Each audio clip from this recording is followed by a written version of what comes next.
Imagine करो तुम एक बस स्टॉप पर खड़े हो। एक बस आती है जो ऑलरेडी फुल भरी होती है, फिर भी लोग उसमें चढ़ने लगते हैं और इतने लोग चढ़ते हैं कि बस का गेट तक बंद नहीं होता। कुछ लोग तो लिटरली बस के बाहर लटक रहे होते हैं, एक हाथ से गेट को पकड़कर, क्योंकि अंदर जगह ही नहीं है।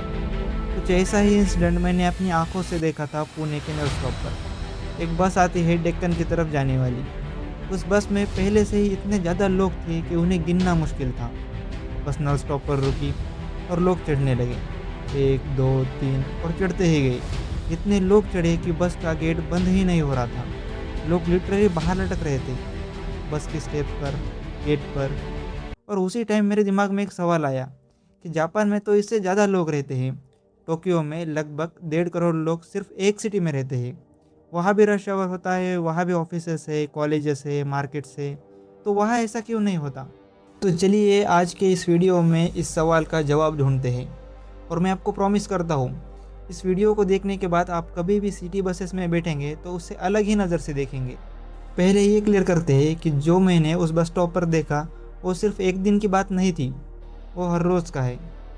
PMPML यानी पुणे महानगर परिवहन महामंडल लिमिटेड, ये पुणे का ऑफिशियल बस सिस्टम है। एक बार इसके बारे में कुछ नंबर्स देखते हैं। PMPML के पास अभी सिर्फ लगभग 2000 बसेस है, पूरे पुणे, पिंपरी चिंचवड और सराउंडिंग एरियाज़ के लिए। एक ग्रोइंग सिटी जिसमें 50 लाख से ज़्यादा लोग रहते हैं। क्या ये आंकड़ा 50 लाख लोगों के शहर के लिए इनफ है? बिल्कुल नहीं। और ये और भी बुरा हो जाता है जब आप ये जानते हैं कि जनवरी 2024 से अक्टूबर 2025 के बीच सिर्फ इन 22 महीनों में PMPML की लगभग 40,000 बसेस ब्रेकडाउन हुई। मतलब एवरेज 60 बसेस हर रोज़ ख़राब होती है, हर रोज़। ये जो भी मैं बोल रहा हूँ कुछ भी अपने मन से नहीं बोल रहा। सारे सोर्सेस का लिंक मैंने डिस्क्रिप्शन में दे दिया है, आप बाद में जाकर चेक कर सकते हैं। अब टॉपिक पर वापस आते हैं। सोचो आप सुबह ऑफिस जाने के लिए बस स्टॉप पर खड़े हैं। बस आती है लेकिन फुल भरी हुई। आप अगली बस का वेट करते हो, वो भी फुल भरी हुई। तीसरी बस, वो कहीं ब्रेकडाउन हो जाती है। और ये सिर्फ पुणे की बात नहीं है, मुंबई की बेस्ट, दिल्ली की DTC, चेन्नई की MTC, हर जगह एक ही कहानी है। इंडिया में सिर्फ 12% ही कम्यूटर्स पब्लिक ट्रांसपोर्ट का यूज़ करते हैं रेगुलर बेसिस पर। बाकी सब या तो प्राइवेट गाड़ी या फिर ऑटो या कुछ भी, लेकिन बसेस से दूर ही रहते हैं। अब सवाल ये है कि ये प्रॉब्लम आई कहाँ से और इसे पहले कभी सॉल्व क्यों नहीं किया गया? ये समझने के लिए हमें थोड़ा पीछे जाना पड़ेगा। 1947 के बाद जब इंडिया इंडिपेंडेंट हुआ तब एक डिसीजन लिया गया, इंफ्रास्ट्रक्चर डेवलप करना है, इंडस्ट्रियल ग्रोथ चाहिए, तो फोकस गया फैक्ट्रीज़ पर, हाईवेज़ पर और प्राइवेट व्हीकल को सपोर्ट करने पर। रोड्स बनाओ, कार्स चलाओ, यही डेवलपमेंट का सिंबल बन गया। पब्लिक ट्रांसपोर्ट वो तो गरीबों के लिए है, यही सोच सिस्टम में बैठ गई। 1950-60 में जब शहर ग्रो करने लगे तब प्राइवेट कार्स को इनक्रेज किया गया। रोड्स चौड़ी की गई लेकिन कार्स के लिए, और बस लेन्स, उनका कोई प्लान नहीं। और इसके साथ साथ एक और चीज़ हुई, पॉपुलेशन तेज़ी से बढ़ी लेकिन इंफ्रास्ट्रक्चर उसके साथ नहीं बढ़ा।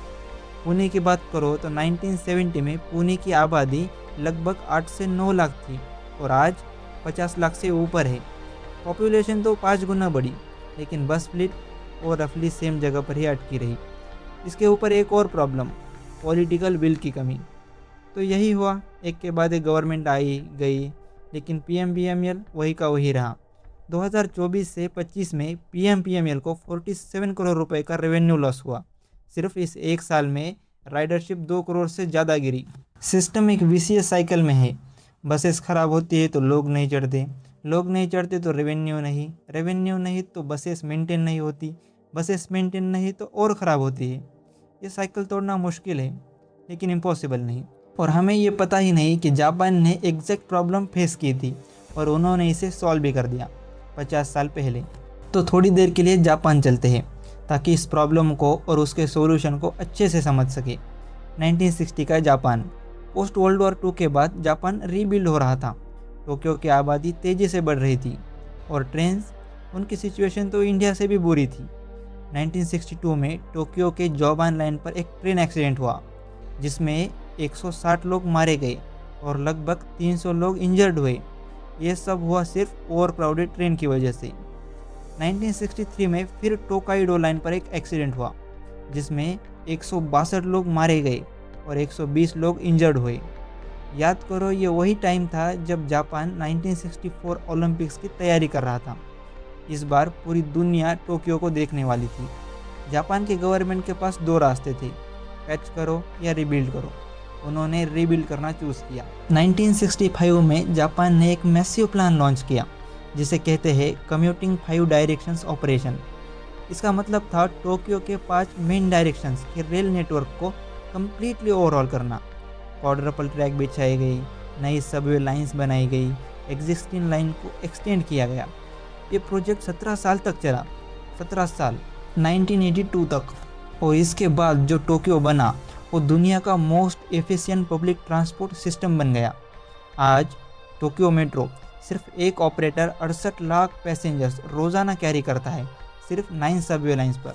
और पूरे ग्रेटर टोक्यो रेल नेटवर्क पर 4 करोड़ लोग रोज़ाना ट्रैवल करते हैं।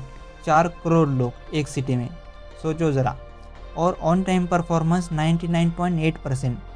इतना प्रिसाइज सिस्टम है कि 2018 में वेस्ट जापान रेलवेज ने एक ऑफिशियल पब्लिक एपोलॉजी दी, क्योंकि उनकी एक ट्रेन 25 सेकंड पहले छूट गई थी, शेड्यूल टाइम से 25 सेकंड पहले। और उन्होंने इसके लिए एक पब्लिक एपोलॉजी दी। यहाँ हमारे बसेस का गेट नहीं बंद होता और वहाँ 25 सेकंड के लिए सॉरी बोल रहे हैं। तो जापान ने एग्जैक्टली क्या किया? 3 चीज़ें, और वही 3 चीज़ें इंडिया को भी करनी चाहिए। पहली चीज़, लैंड यूज़ और ट्रांसपोर्ट को एक साथ प्लान किया। जापान में रेलवे लाइंस के साथ साथ बिल्डिंग, स्कूल्स, मार्केट सब प्लान की गई। स्टेशन के आसपास डेवलपमेंट किया गया, जिससे लोग नेचुरली स्टेशन के आसपास रहते हैं और नेचुरली पब्लिक ट्रांसपोर्ट का यूज़ भी करते हैं। इंडिया में इसका ऑर्डर ही उल्टा है। पहले कॉलोनी बनती है, रोड बाद में, और बस रूट तो कभी कभी। दूसरी चीज़, फ्रीक्वेंसी। टोक्यो में पीक आवर्स पर एक बस 2 से 3 मिनट के अंदर अंदर आ जाती है, आपको ज़्यादा वेट नहीं करना पड़ता। लेकिन पुणे में कुछ रूट्स ऐसे हैं जहाँ बसेस 40-40, 50-50 मिनट में एक आती है। तब तक आप ऑटो ले लेते हो और फिर PMPML की राइडरशिप गिरती है और फिर वही साइकिल शुरू। तीसरी चीज़, सिस्टम को प्रॉफिटेबल बनाना, सिर्फ डिपेंडेंट नहीं। जापान में काफ़ी सारी रेलवे कंपनीज प्राइवेट है, वो प्रॉफिट कमाती है। PMPML सिर्फ टिकट रेवेन्यू पर डिपेंडेंट है, जो कभी भी इनफ नहीं होगा। अब सवाल ये है, क्या इंडिया बदल सकता है? बिल्कुल बदल सकता है, और कुछ जगहों पर बदलाव हो भी रहे हैं। कोची मेट्रो केरला में एक एग्जाम्पल है। Integrated planning, clean stations, on time service और राइडरशिप भी बढ़ती जा रही है। और एक एग्जाम्पल है हैदराबाद मेट्रो, इंडियन सिटीज़ में सबसे सक्सेसफुल मेट्रो प्रोजेक्ट में से एक। प्राइवेट ऑपरेटर है L&T, जो प्रॉफिट में चल रहा है क्योंकि उसने जापान वाला मॉडल फॉलो किया, स्टेशन के आसपास रियल इस्टेट और कमर्शियल डेवलपमेंट। तो मॉडल एग्जिस्ट करता है इंडिया में भी, लेकिन स्केल पे नहीं हुआ अभी तक। पुणे के लिए स्पेसिफिकली 3 चीज़ें इमीडिएटली हो सकती है। पहली, फ्लीट एक्सपांशन, यानी बसेस बढ़ानी होगी। सिर्फ 1700-1800 बसेस से काम नहीं चलेगा, मिनिमम 3000 तो बसेस चाहिए ही चाहिए पूरे शहर के प्रॉपर कवरेज के लिए। दूसरी, रूट रैशनलाइजेशन। इसका मतलब सिंपल है, अभी PMPML की काफ़ी बसेस सेम रोड पर ओवरलैप करती है और कुछ एरियाज़ में एक भी बस नहीं जाती भी है तो बहुत रेयर। तो सोल्यूशन ये है कि जहाँ बसेस ओवरलैप कर रही है उन्हें एक करो, और जो एरियाज़ अभी छूट रहे हैं वहाँ नए रूट शुरू करो। तीसरी, मेट्रो और PMPML का इंटीग्रेशन। समझो, अभी पुणे में अगर तुम मेट्रो से ट्रैवल कर रहे हो और फिर PMT बस लेनी हो तो 2 अलग टिकट्स चाहिए, 2 अलग ऐप्स है, दोनों बिल्कुल अलग अलग सिस्टम है। मतलब मेट्रो से उतरो, फिर बस स्टॉप ढूंढो और फिर अलग अलग टिकट्स खरीदो। इंटीग्रेशन का मतलब है दोनों को एक सिस्टम की तरह कनेक्ट करो।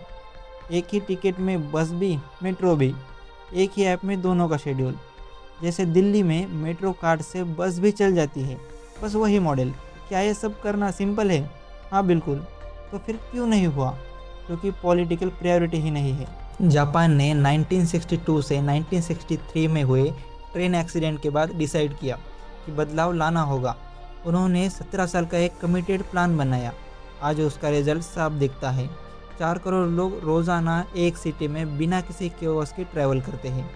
एक बार सोचो, ऐसा ही पब्लिक ट्रांसपोर्ट अगर इंडिया में हो तो लाखों लोग अपनी प्राइवेट गाड़ियां छोड़कर बसेस से ट्रैवल करेंगे। इससे बहुत ज़्यादा ट्रैफिक कम होगा, पोल्यूशन कम होगा और एक्सीडेंट भी बहुत कम होंगे। अगर ये वीडियो आपको पसंद आता है तो वीडियो को लाइक ज़रूर करें और ऐसे ही नए वीडियो के लिए चैनल को सब्सक्राइब करें। बहुत बहुत धन्यवाद।